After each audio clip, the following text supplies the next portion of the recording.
All right, hello ladies and gentlemen, welcome to game number 2 of Impunity versus Orange Esports here in week number 7 of Prize or Price, the Mid-Wars best of 3 on those Friday evenings for those of you in, well, Singapore time. We can take a look very quickly here. These are the prices, for those of you curious about the format, how to make a little bit of extra money. If these teams do these things here, they will be awarded the extra bit of cash. But, as always, Mr. Abstract, the picking phase, is scooting by very quickly here, so let's go straight into it.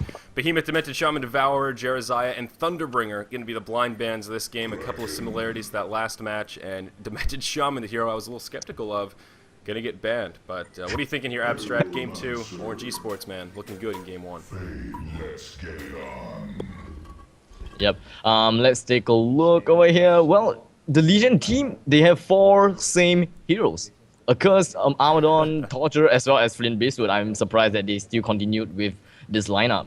Yeah. Possibly they think that let's go with the lineup again. Possibly because they wasn't able to execute it right the previous game. So hopefully they will be able to see some of the nice gameplay coming from Impunity with a change of Paraments over here with an exchange of Aluna. Aluna was banned, was it? Oh, no, it wasn't. Aluna was on Impunity last game, for sure. Oh, he's picked by the Hellborn team. Yeah. Yeah. Yep. So she swapped sides a little bit. But yeah, very interesting. It's especially interesting to me that the Legion side still picked a similar roster given sort of... I don't want to say they lost badly last game, but it was looking pretty one-sided. You know, Orange Esports really took the initiative and pulled ahead very early on and kind of never let go of that lead. So they must be very confident in this lineup. I'm a little curious about Gunblade, though. How do you think he fits in with this sort of a roster here, especially since they already have Flint Beastwood? Or no, that is Flint Beastwood. Where did I? Gunblade? Is Gunblade not? Oh, I guess I was thinking Flint Beastwood was Gunblade. I don't know what I was thinking. I'm sorry. That was a total. It's very early. Mental fart there. I don't know what happened. Okay. Wow, my mistake. Let's pretend that I didn't say that. Oh, you already said they substituted Pyromancer. Wow, I'm sorry. That was just some mental fail. Let's look at the Hellborn side, because they have a much different roster. Kraken, Fade, and Flux. All 3 heroes we have not seen in this series yet. What do you make of those 3 as a trio? Let's see. First off, we'll take a look at Flux. Flux will be able to adjust team fight really easily with the help of his ultimate, which is Discharge over here. So once this Flux actually gets his portal key, he will be able to initiate ganks really well with the follow up of Discharge, followed by his first skill. I can't really remember. It's Release, and just 1 minute mark, and the Hellborn team is just going to go aggressive onto Flint Beastwood, and he will go down with only at a fast pace of rate HP over here. However, there won't be really much of a trade. The Hellborn team got down to HP to around half. So well, it's not much of an exchange over here. Nothing really changed over there. So continuing on, like I said, Flux will be able to put up some initiation really well in the late game or probably in the mid game. As for this Kraken, Once Flux actually just puts up the Discharge at the really right timing, once Kraken will be able to follow up with his Release the Kraken, and these 2 combinations alone will be very devastating for the Legion team if all 5 of the heroes will be caught together. As for with that, also from the help of Forsaken Archers, Piercing Arrows, the Legion, I would say that the Legion team will definitely be decimated at by that time when this Kraken releases his ultimate as this Forsaken Archer. Yeah, and as you were breaking it down, I can see. So the basically, synergy. yeah. Absolutely. You know, and Fade's Burning Shadows is known for having a very wide radius, so that it's really good in this kind of a scenario. You can catch a lot of people in the stun. So certainly right. But my only sort of I don't know, worry perhaps is the Kraken ultimate. Of course, it was nerfed oh so long ago now. Shrunken Head is sort of a hard counter to it. The stun effect no longer goes through Shrunken Head unless I'm totally mistaken. So that is one way they may be able to counter this kind of initiation train, but we'll see. It's going to be all about hitting level 6 as it was last game. And if Orange can do what they did in the last match, hit level 6, pick up some quick kills, and capitalize, could be a repeat of last game. And so far, much different than the last match. 3 minutes in, still no first blood. Yeah, I was expecting to be a little slightly more initiative, more of an more action over here. But well, it's a lot different with the help of Pyromancer. Pyromancer will be able to just stop clashes pretty well with his Dragon Fire, followed by a few bit of stuns over here. Oh wait, oh yeah, Armadon wasn't picked in this game. Oh wait, Armadon is here. What am I thinking? These skins, man, it's the skins. They're playing with my eyes also. I see that skin and I think Ogre Magi. It's just a striking resemblance. And the same with this Flint. I haven't seen this Flint Beastwood skin, but it looks so much like Gunblade. It's like the Gunblade skin meets Flint Beastwood. Yeah, definitely. Kind of a bit, but Flint Beastwood is a bit more short. This Flint Beastwood is a lot more short compared to the Gunblade. Yeah. Yeah. And if you realize that Flint Beastwood's ultimate animation is the same as Scout. Oh, okay. I haven't seen it, but we will at level 6 here. Flux getting dangerously low. One more attack, and oh, that's going to be it. I thought he was going to be able to survive, but one last Spine Burst from Armadon. They're going to be able to make that 2 kills here as they finish off XXF in charge of that Aluna. So the first 2 kills of the game are going to go in favor of Impunity. They're going to pick up a nice lead for themselves, and although a similar hero lineup, as you mentioned before, I think they're executing a little bit better here. Armadon is yet to die. He's sort of keeping up, at least. He's already picked up the magic armor with that Mystic Vestments there, so he is really in good shape. Flint Beastwood also off to a hell of a start as well. Yet to die, I think, is the key for Flint Beastwood. Definitely. If Flint Beastwood actually fall, I pretty much will say that it won't be a good start for Flint Beastwood, especially if he don't get any kills. It will definitely be hard. Flint Beastwood definitely need kills, but saying that, it's hard for Flint Beastwood to actually get kills before level 6, because basically his ultimate ability is the one that actually helps him score the kills.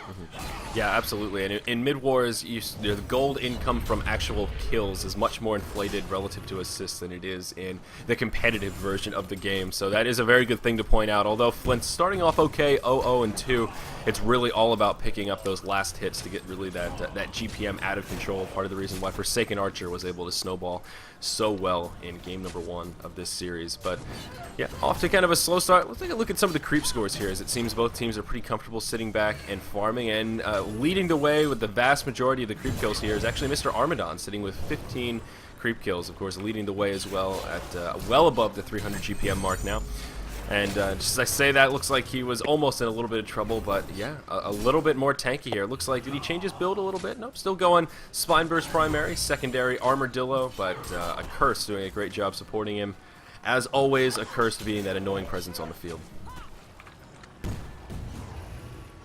Definitely. Of course, this Armadon definitely executing a lot different than the previous game, whereby he actually got dominated really badly. So at this game, you can pretty much see that Armadon is the one taking a lot of spells and attacks. He still won't really go down really fast with the help of a Curse Cauterize and such. So pretty much expecting a tanky Armadon in this game. You know. Yes, definitely right. And as far as the prices that we did bring up earlier on right at the beginning of this match, it looks like Impunity is not going for the runes. I believe Orange has picked up every single rune thus far. So of course, if Impunity does win this game without picking up a rune, that will be an extra $10 in their bag that they'll be taking home. So just something to note about the format of this event. But we'll see as the game goes on. I'm sure Orange Esports... Hold on. Huh? Yeah, Impunity, they changed the bonus. Impunity goes for Annihilation, and Orange Esports go for no rune. Oh, I'm sorry. Well, Orange has already picked up 2 runes for sure. Kraken just had a double damage. Huh? Why you give me your game? I thought. Sorry. Wrong information. Impunity, no rune, and Orange Esports go for Annihilation. My apologies. Okay. My apologies. That's what it is. So Annihilation, you have to score at least 1 Annihilation if you have no runes. There we go. And Mishka's, she's on point. She's got it. So sorry about that, folks. But yes, indeed, the nature of alright. this event. So yes, the point that I was just trying to make, no runes for the Legion side, and attempting Annihilation here for Orange Esports, of course.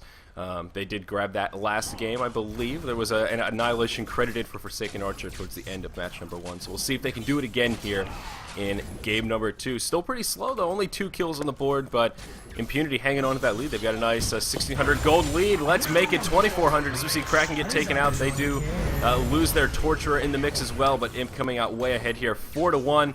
Pyromancer getting a little bit low, gonna be able to survive, no problem. There's Flint Beastwood with the money shot. That's gonna be a double kill coming out. Armadon may be in a bit of a sticky wicket here. He's gonna get pulled back, but again, a curse can be able to keep him alive. That fire shield doing some serious work here. Now make that 5-1 as the action starting to slow down a little bit. More harassment to follow, but it doesn't look like any subsequent kills. Impunity, man, it's like watching a different team in game number 2 here. Virtually the same roster, but completely different results. Yeah, it's a completely different gameplay. Well, the way they're playing is definitely different. The way that this game is going is definitely different from game 1. So it's nice to see the Impunity getting themselves back on track, not getting demoralized from the previous game, you know, because since usually teams will get pretty demoralized due to a bad game from previous game, you know. Yep. Oh, absolutely right. And that is definitely good to see, and hell, I wouldn't be too upset if they won this game to take us into an ace match, because, I mean, Impunity versus ORGE Esports is, well, that's a big matchup in the SEA region, so to see them in Mid-Wars is sort of equally interesting, I guess one could say. But definitely a different flavor, and that is one of the things I've come to love about Mid-Wars, is that volatility. You know, we see some games that are 90 kills in 10 minutes, and then games like this where we have a humble 6 on the board here in only about 10 minutes of gameplay, so sort of interesting how there's that volatility in Mid-Wars, and we'll see how it plays out here. Just like last game, a nice lead for Impunity, but by no means is this one over.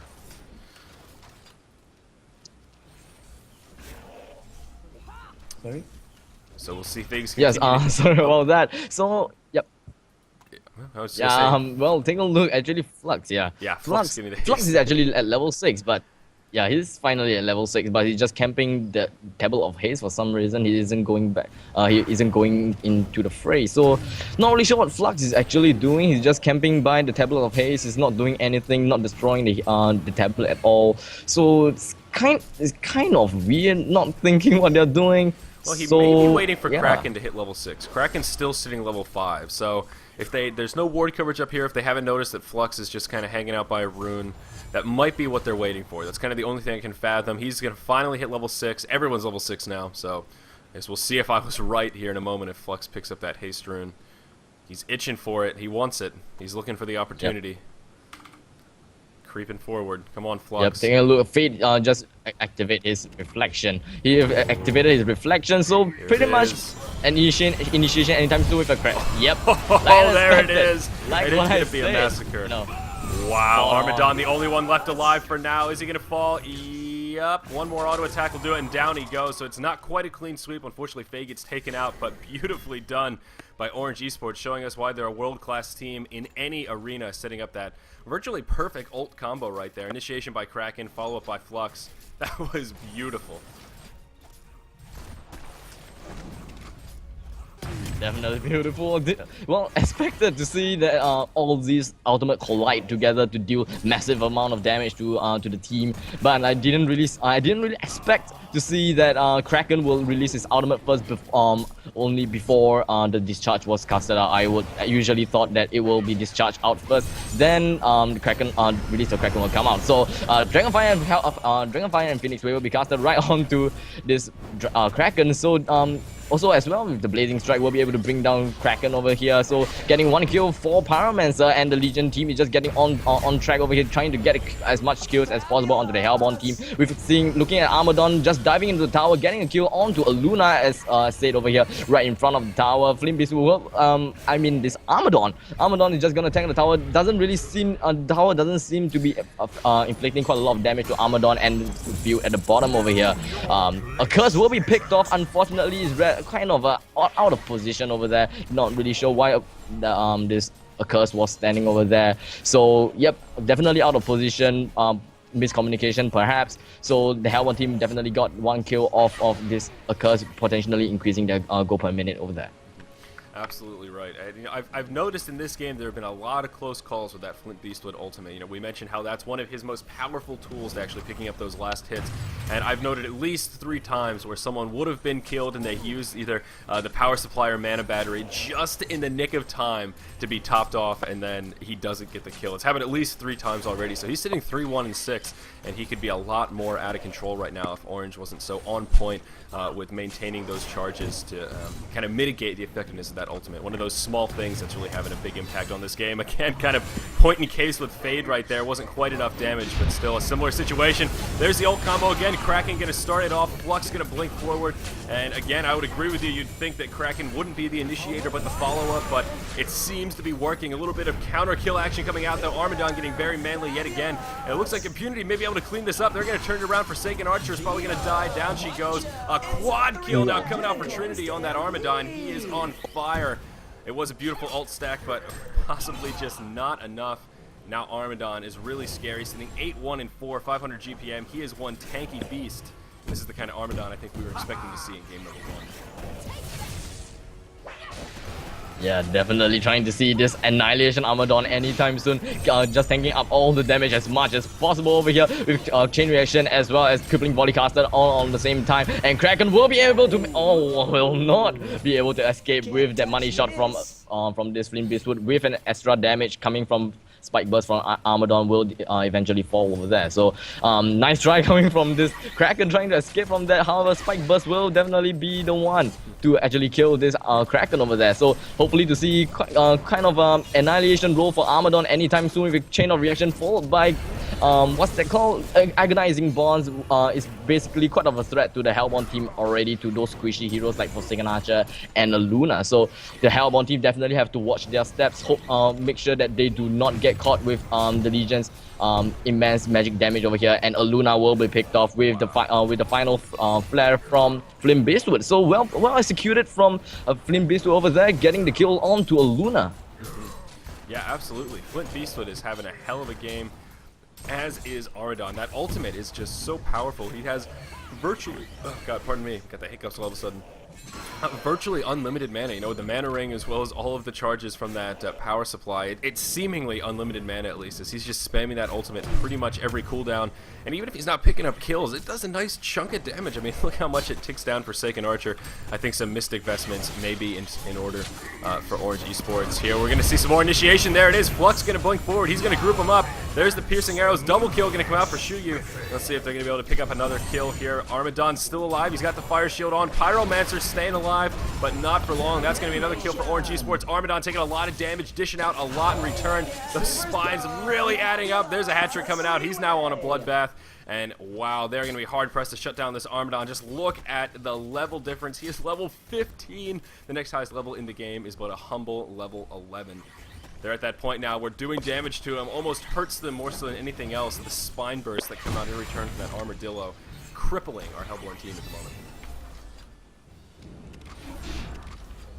Yeah, but Armadon is definitely going to be the key driving force for this for the Legion team on getting that kills and getting themselves back on track. Without Armadon, it would definitely be another situation. Just taking a look, Armadon actually picked up his heart over here. So every the Hellborn team just of damage onto onto Armadon, getting the skills all casted on Armadon. However, wasn't able to actually hit Armadon down to 10% of his HP. So that's gonna be a bummer for the Hellborn team. They can't really inflict that much damage to Armadon over here without their ultimate, especially. So unfortunately, you'll be able to see Flint Beastwood getting down with chain reaction as well. With agonizing bonds casted out with fire, with Dragon Fire, Phoenix will be casted, and Armadon will be able to get another kill onto this Flux over here. So Hellborn team definitely not on a good game on this game too, with Armadon sitting at level 15 GPM, riding at 646 HP and 646 GPM, and easily taking down that first tier tower. And Fate that with releasing his reflection over here, hopefully that they will be able to cast out another initiation over here. With all of them have their ultimates up for Kraken. Everyone have their ultimates up basically, and there goes the Kraken and the ultimate coming from Flux, and they were able to get another kill. And however, Armadon of course will be able to survive their onslaught and being chased. Armadon is gonna chase down this Luna, who is fortunately be able to escape just right on time. Fate is kind of, I mean, Fate, yes, they will be able to get a kill onto Pyromancer, and Torture is just going to get a kill. Just gonna shut down this Torture. I mean, this Forsaken Archer. So Forsaken Archer will go down with the help of Armadon as well as this Torture, and Kraken, even with the help of Tsunami Charge, he wasn't able to escape from the grasp of Armadon with the intense movement speed slow. So definitely not a game for the Hellborn team, you know. Armadon with the intense movement speed slow and the damage from Spike Burst, definitely the Hellborn team will not be able to withstand that at all. Yeah, and we'll see what Armadon does next. He's got about 3,400 gold in the bank, so he is having no money problems this game. He already has that Behemoth Heart picked up, so he can really move into whatever he wants at this point. I think a Demonic Breastplate may be the way to go. But it's sort of an interesting game. Impunity's up by a fair margin, although Orange Esports continually showing us they still have a chance in this game with all of that ultimate stacking that can come about. It seems, though, in most mid-wars games, once that mid-tower goes down, that's kind of the beginning of the end, or the tier 1 tower, I should say. They're all mid-towers in mid-wars, but once that first tower falls, it's generally the beginning of the end.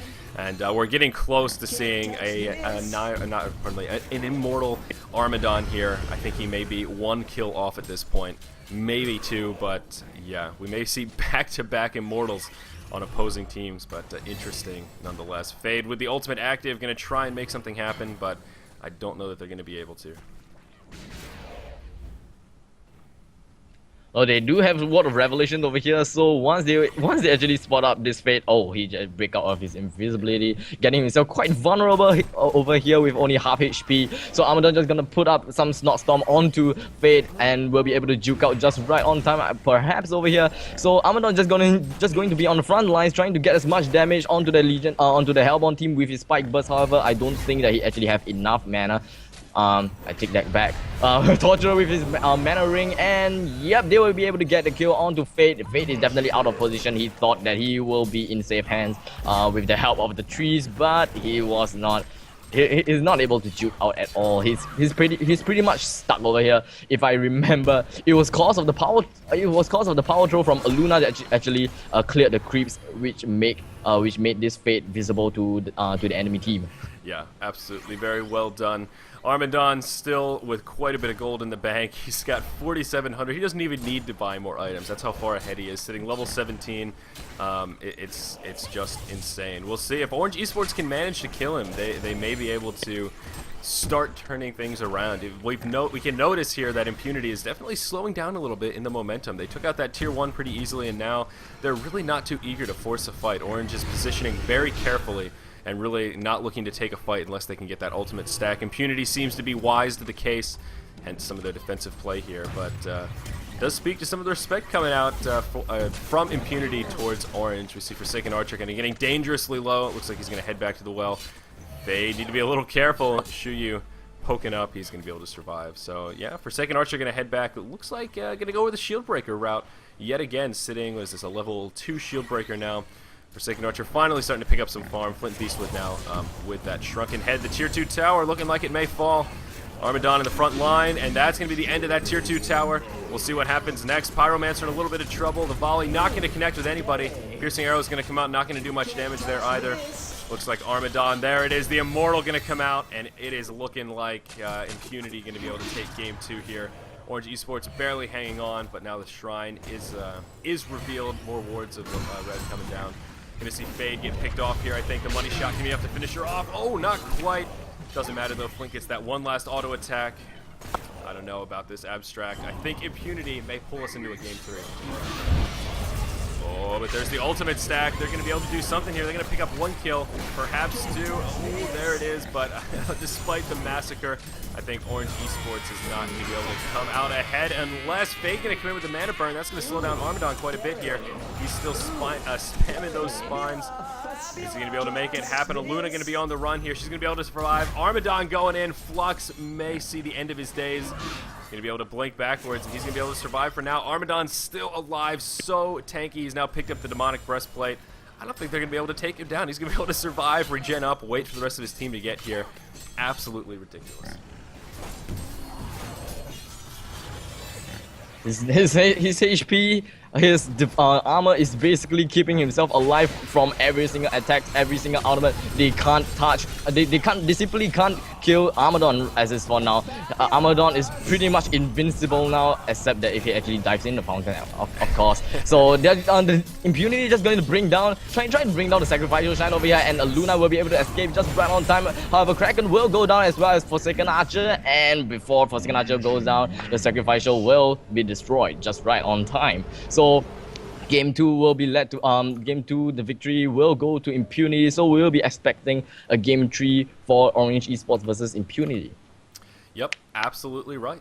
One hell of a game. Really interesting, like we said at the beginning, Impunity doing almost the exact same roster, less that of Pyromancer and Aluna, and completely different games, coming out way ahead. Got to see a little bit of Flint Beastwood carry. And again, Flint Beastwood opting not to go for attack speed, which we both kind of labeled as possibly a bit of a mistake, but worked for him there. You have to admit, though, Armadon, the MVP, back-to-back Immortals across those 2 games. Not both by Armadon, but 2 Immortals out of 2 games. I'm not complaining. Stay tuned, guys. We're going to have Game 3, the ace match between Impunity and Orange Esports, coming up here in just a moment.